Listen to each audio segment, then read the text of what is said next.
ya. Oke, kita langsung saja ke pembahasan tipe data dictionary. Setelah kemarin kita bahas terkait tipe data kemarin set ya. Jadi kita sudah akan mempelajari 4 tipe data kolektif, list, tuple, set, dan terakhir ini adalah dictionary. Sebelum masuk ke pembahasan utama, saya ingin ke pendahuluan terlebih dahulu ya. Nanti akan kita bahas apa itu dictionary. Tapi sebelum kita bahas, coba teman-teman perhatikan kode yang ada di sini. Kira-kira bisa nggak untuk memahami dan menganalisis kode dari yang sudah saya tuliskan di sini? Ini merupakan tipe data kolektif yang hampir mirip kayak kemarin set, tuple, sama list begitu. Cuma beda sintaksnya saja.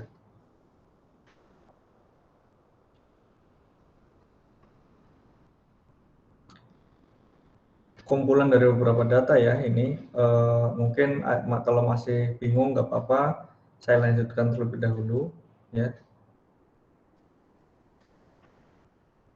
Variabel tersebut menyimpan beberapa informasi sekaligus ya. Jadi ini nama variabelnya, kemudian di dalamnya ada beberapa variabel lagi dan memiliki nilai. Begitu. Itu gambaran umum terkait dictionary. Jadi langsung saja, apa itu dictionary? Dictionary adalah tipe data pada Python yang berfungsi untuk menyimpan kumpulan data atau nilai dengan pendekatan key value. Ini kata kuncinya. Dictionary itu kata kuncinya adalah dengan pendekatan key value. Key value. Kalau kita perhatikan lagi contoh di atas, terdapat variabel namanya pertemuan hari ini. Variabel tersebut dinamakan sebagai tipe data dictionary. Ya. Ia memiliki 6 buah key atau atribut. Yaitu apa itu key atau atribut nanti akan ada di pembahasan komponen dari dictionary. Di dalam variabel pertemuan hari ini ya, ini ada key, judul, tanggal, kategori, page view, publish, sama share count. Itu disebut dengan key atau atribut. Begitu. Langsung pada komponen dictionary, selain dengan key ya, komponen yang kedua adalah value. Key itu apa? Nama atribut suatu item pada dictionary. Kalau value adalah nilai yang disimpan pada suatu atribut tersebut. Jadi perhatikan di sini ini adalah variabel dari dictionary-nya. Kemudian pembuatan dari dictionary itu dengan menggunakan kurung kurawal sama dengan set kemarin ya. Di dalam dictionary itu ada 2 komponen yaitu key sama nilai atributnya.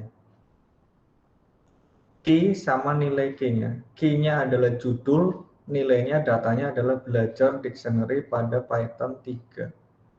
Key-nya tanggal, ini nilainya. Key-nya kategori, di sini ada nilai list. Ya, jadi di dalam Python, di dalam dictionary boleh dalam bentuk tipe data string, integer, list, bahkan di dalam dictionary ada dictionary juga yang ini. Share count itu key dari pertemuan hari ini. Share count juga memiliki key Facebook dengan nilai 0, key Twitter dengan nilai 2. Begitu. Jadi kalau kita bandingkan dengan list, ini hampir mirip ya. Kalau list itu key-nya itu sebenarnya adalah indeks. Indeks dengan nilai 0 1, 2, 3, dan seterusnya. Dan ini tidak didefinisikan pada list tersebut. Tapi kalau dictionary ya, datanya itu sebenarnya yang ini sebelah kanan.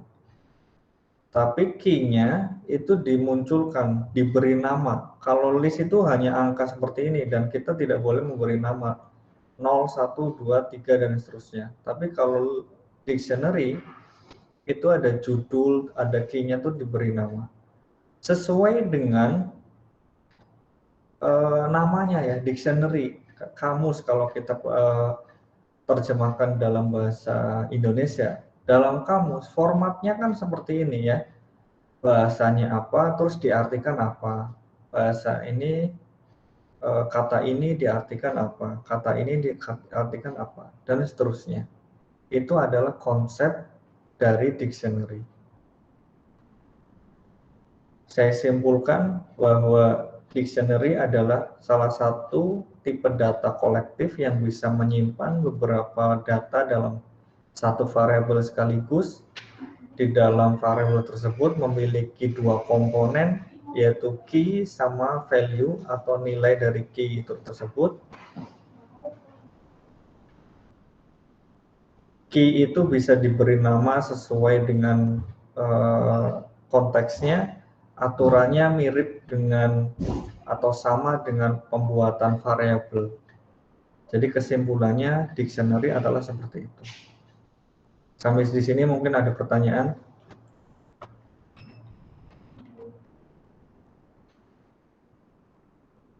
Kalau tidak ada, saya lanjutkan. Sifat dictionary ada 3. Tidak berurutan, ini hampir mirip dengan yang set, tidak berurut, karena tidak memiliki indeks, beda dengan list. Tetapi dictionary adalah memiliki sifat changeable, artinya dapat diubah. Dan yang baru di sini adalah unique, alias tidak bisa menerima dua key yang sama. Ini mirip dengan yang set juga sih. Set juga kan himpunan tidak boleh ada data yang sama. Kalau sama dianggap satu. Dictionary pun hanya ada satu key ya di dalam dictionary tersebut. Tidak bisa menerima dua key yang sama. Begitu. Kalau unordered sama changeable sudah saya jelaskan beberapa kali di tipe data kolektif sebelumnya. Di sini saya jabarkan untuk yang unik. Dictionary tidak bisa memiliki lebih dari satu key yang sama karena ia bersifat unik. Sehingga jika ada dua buah key yang sama, key yang didefinisikan terakhir akan menimpa nilai dari key yang didefinisikan lebih awal. Maksudnya apa? Kita lihat contohnya di sini. Dia memiliki sifat unik dalam dictionary. Saya memiliki dictionary dengan nama artikel. Nama artikel di sini memiliki key yaitu judul. Di mana di sini sama key yang satu dengan key yang nomor 2. Key 1 judul itu memiliki nilai menu masakan enak. Sedangkan key yang judul yang bawahnya memiliki nilai yang berbeda, menu masakan enak tradisional. Ketika kita panggil nilai dari key judul pada dictionary artikel ya, maka yang akan muncul adalah nilai dari key yang kedua.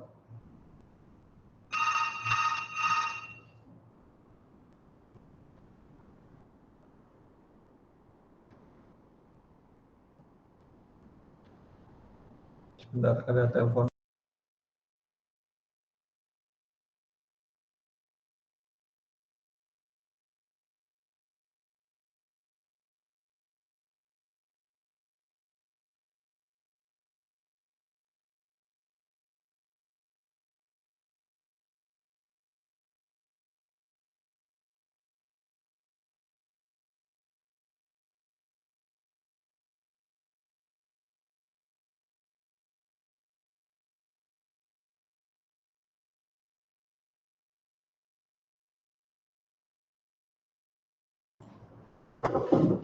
Ya.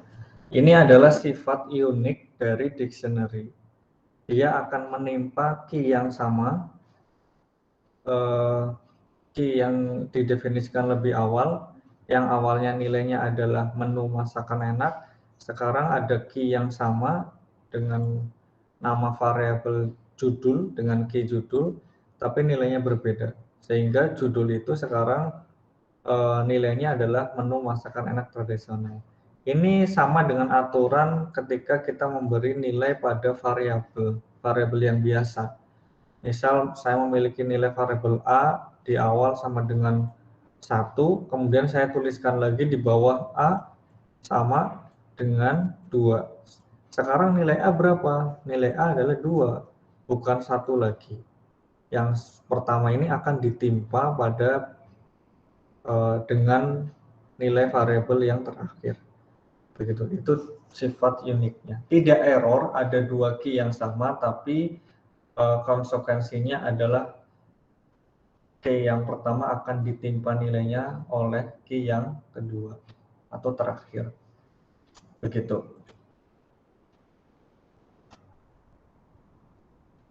Ya. Tipe data pada item dictionary ini artinya tipe data apa saja yang bisa masuk ke dalam dictionary, semuanya bisa masuk, termasuk dictionary di dalam dictionary pun bisa. String, integer, float, list. Saya belum nyoba untuk set sama tuple. Gitu. Intinya tipe data objek itu bisa masuk ke dalam dictionary. Bagaimana cara membuatnya? Tadi sudah dicontohkan di atas dengan menggunakan kurung kurawal. Dengan menggunakan kurung kurawal atau menggunakan konstruktor DICT. Jadi ada 2 cara. Kita lihat cara yang pertama. Tuliskan nama variabelnya. Kemudian jangan lupa komponennya ada 2. Ada key sama nilainya. Key sama nilai. Cara yang kedua dengan menggunakan konstruktor atau fungsi DICT, tapi menggunakan kurung yang biasa kalau menggunakan fungsi ini, bukan menggunakan kurung kurawal lagi. Tapi komponen di dalamnya sama. Bedanya hanya pada kurung kurawal sama DICT dik, kurung tutup, kurung buka, kurung tutup biasa. Ya, ini cara membuatnya ada 2 cara. Begitu. Kemudian bagaimana cara mengaksesnya? Cara mengakses juga ada 2, dengan menggunakan kurung siku atau menggunakan fungsi get. Ya, kurung siku dengan atau menggunakan fungsi get. Oke, kita akan bahas cara yang pertama.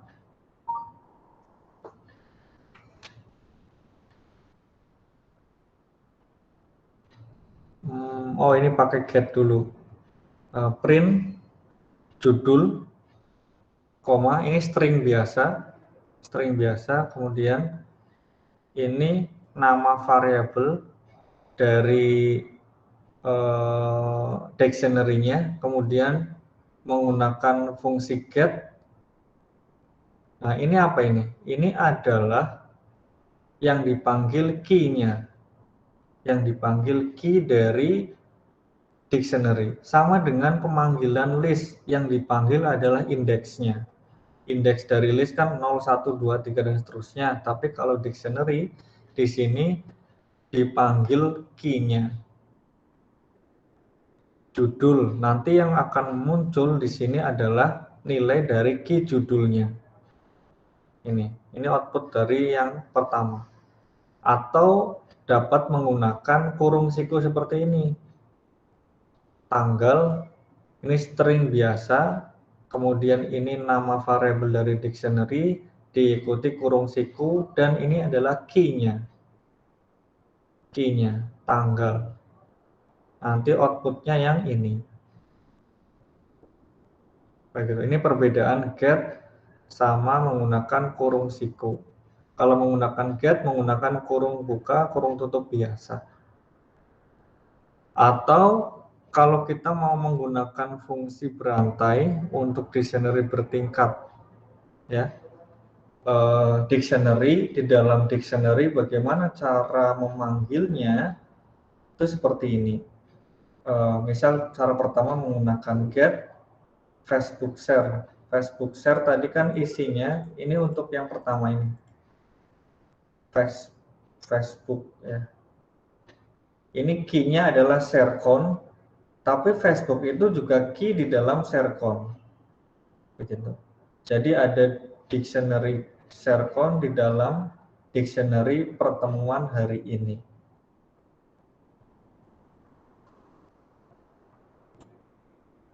Ini. Sebentar.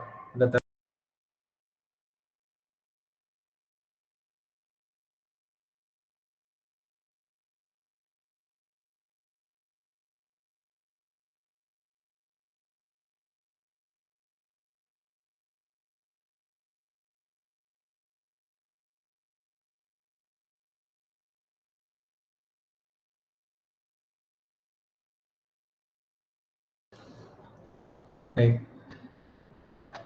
Yang dipanggil pertama adalah dictionary yang pertama, pertemuan hari ini. Kemudian dipanggil get, kemudian panggil nama variabel dictionary yang kedua, sharecon, kemudian gunakan fungsi get lagi, titik get, baru panggil nama key-nya di dalam dictionary sharecon. Ini akan menghasilkan output yang ini, 0. Begitu juga dengan yang key yang Twitter. Ya, misal menggunakan kurung siku, caranya seperti ini. Panggil nama dictionary yang pertama, yang besar, kemudian kurung siku di sini panggil nama dictionary yang kedua, sharecon, ya, baru dipanggil key-nya Twitter di dalam dictionary sharecon, maka akan menghasilkan output yang ini. Begitu. Coba dari sini kalau ada pertanyaan silakan. Mungkin kalau bingung tanyakan aja.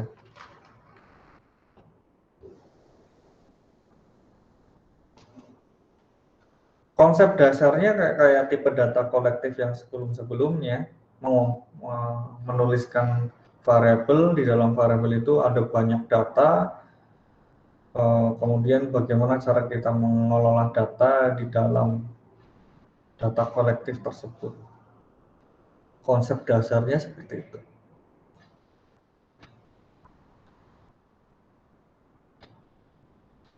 Keunggulan menggunakan fungsi get itu apa dibandingkan dengan menggunakan kurung siku biasa? Kita bisa mengatur nilai default jika key pada dictionary yang kita panggil tidak ditemukan. Ya, misal di sini kita akan memanggil dengan key Instagram, print Instagram share dari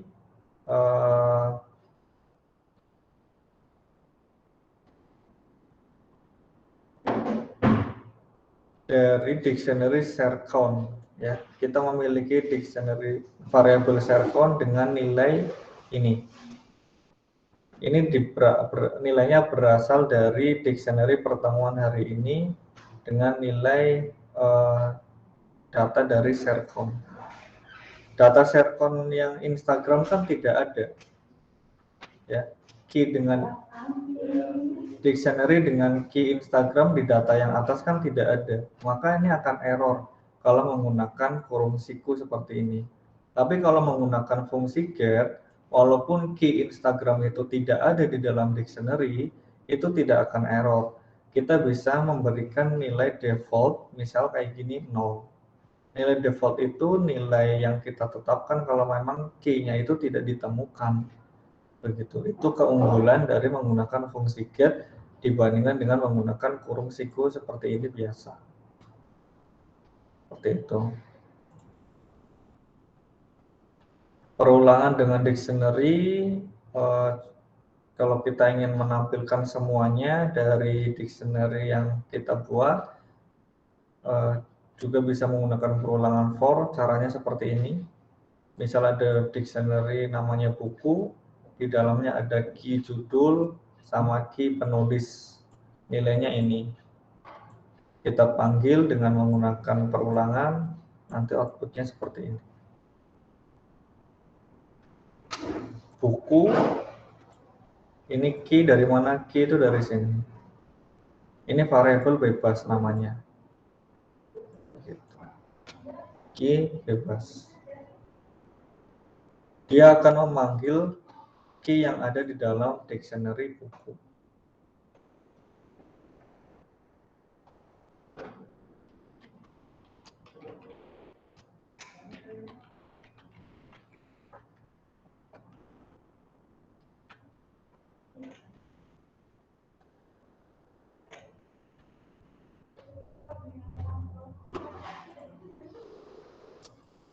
Oke, karena dictionary ini changeable, artinya tidak bisa diubah. Caranya seperti ini.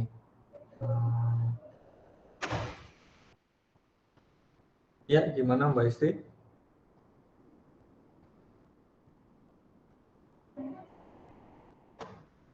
Halo?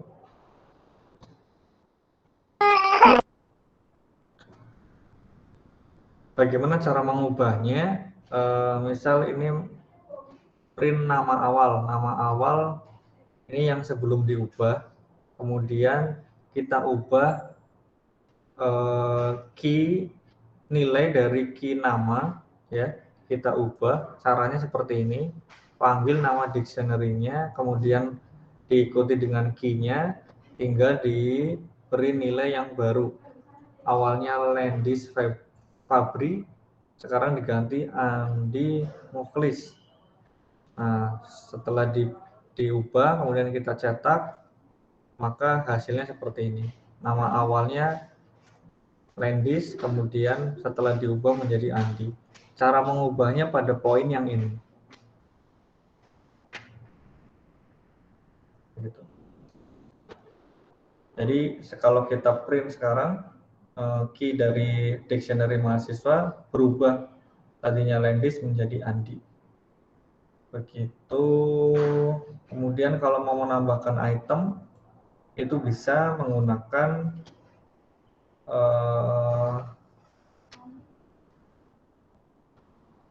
cara yang sama dengan mengubah, tapi dengan cara menambahkan key yang baru, begitu ya.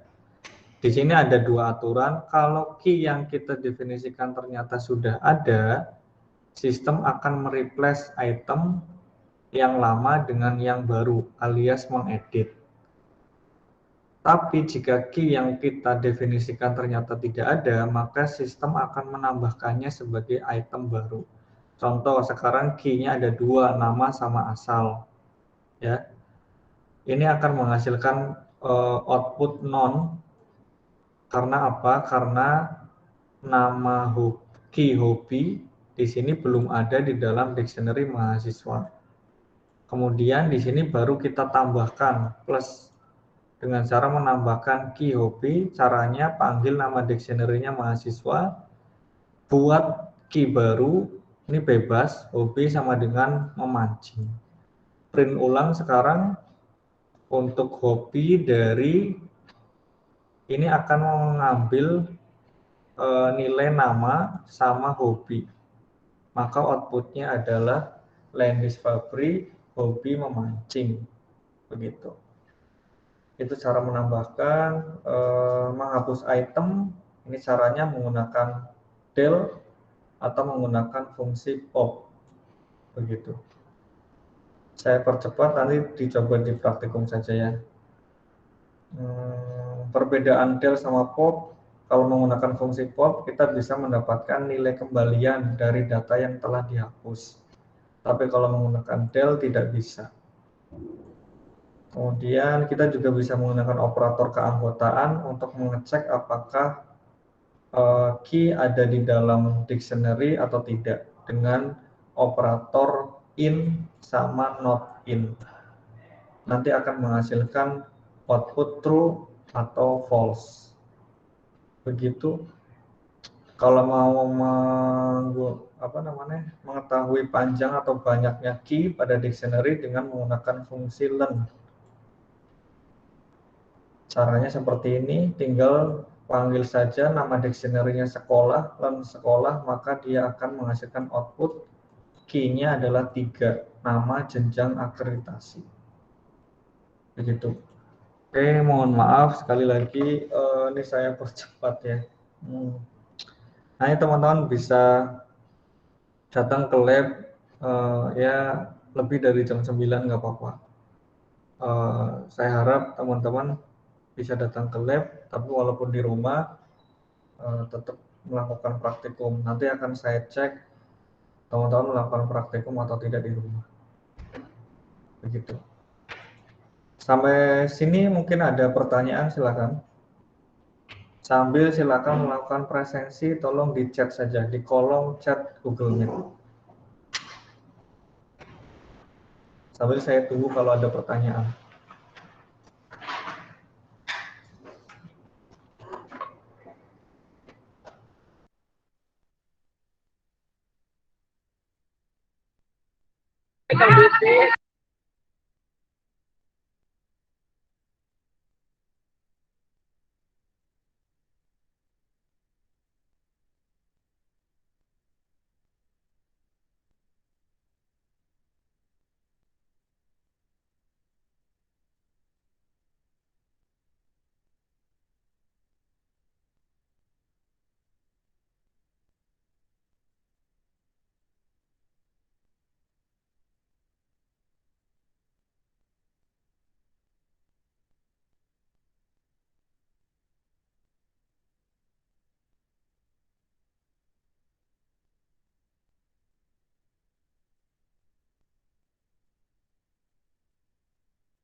Sudah? Ada pertanyaan?